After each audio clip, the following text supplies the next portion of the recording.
বাচ্চা যখন ঘুমের মধ্যে বিছানায় প্রস্রাব করে সেটি হলে আমরা কি করব বা করণীয় কি?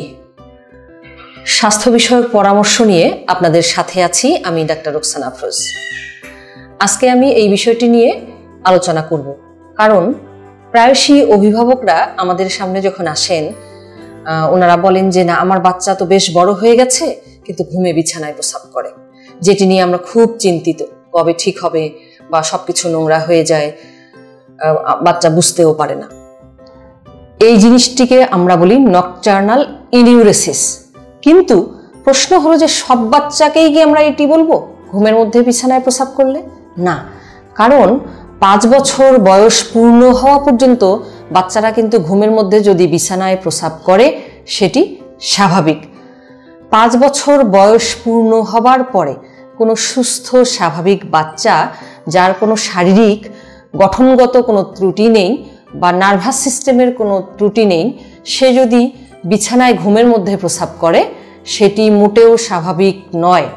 তাহলে বয়সটি হচ্ছে 5 বছর বয়সের পরে ঘুমের মধ্যে বিছানায় প্রস্রাব করা স্বাভাবিক নয়।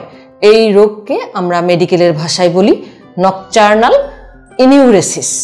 এখন আসি, কাদের বেশি হয়, ছেলে বাচ্চার নাকি মেয়ে বাচ্চার? ছেলে বাচ্চাদের ক্ষেত্রেই সমস্যাগুলো বেশি হয়। কেন হচ্ছে এরকম? কয়েকটি কারণে হতে পারে। একটি হচ্ছে যে আমরা ব্রেইনকে চিন্তা করি যে বাচ্চা ঘুমিয়ে যায় যখন, সে ঘুম থেকে নাও জাগতে পারে। প্রস্রাবের চাপ আসলে যে একটা অনুভূতি হয়, এই অনুভূতি দেখা যাবে ঘুমের কারণে সে টেরই পেল না।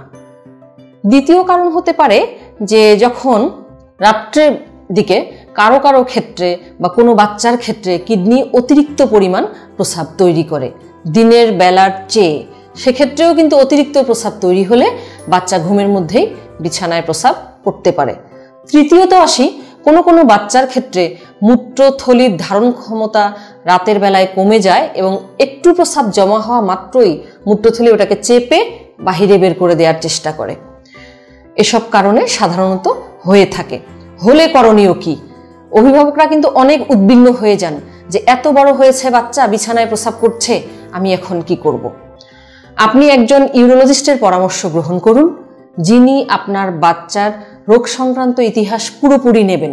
কারণ আমাদের কিছু জিজ্ঞাস্য থাকে যে বাচ্চার পায়খানা শক্ত আছে কিনা, বা বাচ্চার খাওয়া দাওয়ার অভ্যাসগুলো আমরা জিজ্ঞাসা করি, তার অন্য কোনো রোগ আছে কিনা, বা শুধু কি রাতে ঘুমের মধ্যে প্রস্রাব করে নাকি অন্য উপসর্গ আছে, যেমন প্রস্রাবের জ্বালা পোড়া থাকতে পারে, ঘন ঘন প্রস্রাব থাকতে পারে, বা অন্য সমস্যা থাকতে পারে, এগুলো আছে কিনা।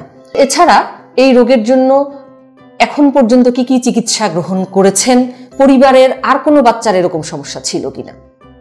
ওই ইউরোলজিস্ট আপনার বাচ্চার শারীরিক পরীক্ষা করেও দেখবেন যে বাচ্চার গঠনগত কোথাও কোনো সমস্যা আছে কিনা।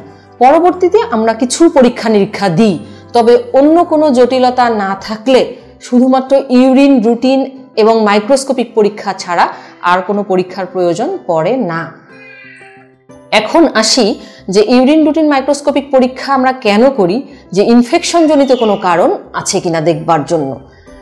পরবর্তীতে যদি আরও কিছু উপসর্গ থাকে সেক্ষেত্রে প্রস্রাবতন্ত্রের একটি আলট্রাসনোগ্রাম করানো হয় কিডনি এবং মূত্রথলি এগুলো দেখবার জন্য। এরপরে আসি, খুব রেয়ার কিছু ক্ষেত্রে আমরা ইউরোফ্লোমেট্রি করি এবং নিউরোলজিক্যাল বা নার্ভের কোনো রোগ চিন্তা করলে তখন আমরা ইউরোডাইনামিক স্টাডি করি। চিকিৎসা কি?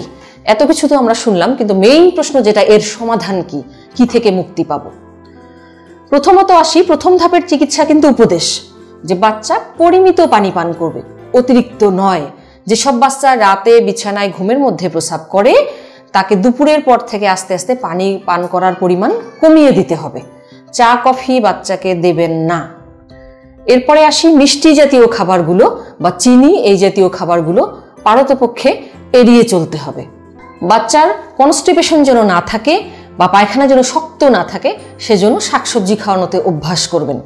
আরেকটি হলো, আমরা অনেক সময় বাচ্চাকে বকে ফেলি যে তুমি এভাবে কেন প্রস্রাব করলে, তুমি কেন বিছানা নোংরা করে ফেললে। এগুলো করা যাবে না, এতে বাচ্চা আরো সাইকোলজিক্যালি আঘাতপ্রাপ্ত হবে। বাচ্চাকে সান্ত্বনা দিতে হবে যে না বাবু, এটা কিচ্ছু হয়নি, এগুলো সব সময়ের সাথেই ঠিক হয়ে যাবে, আস্তে আস্তে, তুমি ভয় পেও না। দ্বিতীয়ত আসি যে আমাদের দেশে কিছু ঔষধপত্র আমরা ব্যবহার করে থাকি, যেমন ট্রাইসাইক্লিক অ্যান্টিডিপ্রেসেন্ট, সেই সাথে আছে কিছু ডেজমোপ্রেসিন গ্রুপের ওষুধ, যেগুলোতে বেশ উপকার পাওয়া যায়। তাই বাচ্চা যদি ঘুমের মধ্যে বিছানায় প্রস্রাব করে ফেলে, আপনারা উদ্বিগ্ন না হয়ে একজন ইউরোলজিস্টের পরামর্শ গ্রহণ করুন, সঠিকভাবে চিকিৎসা নিন।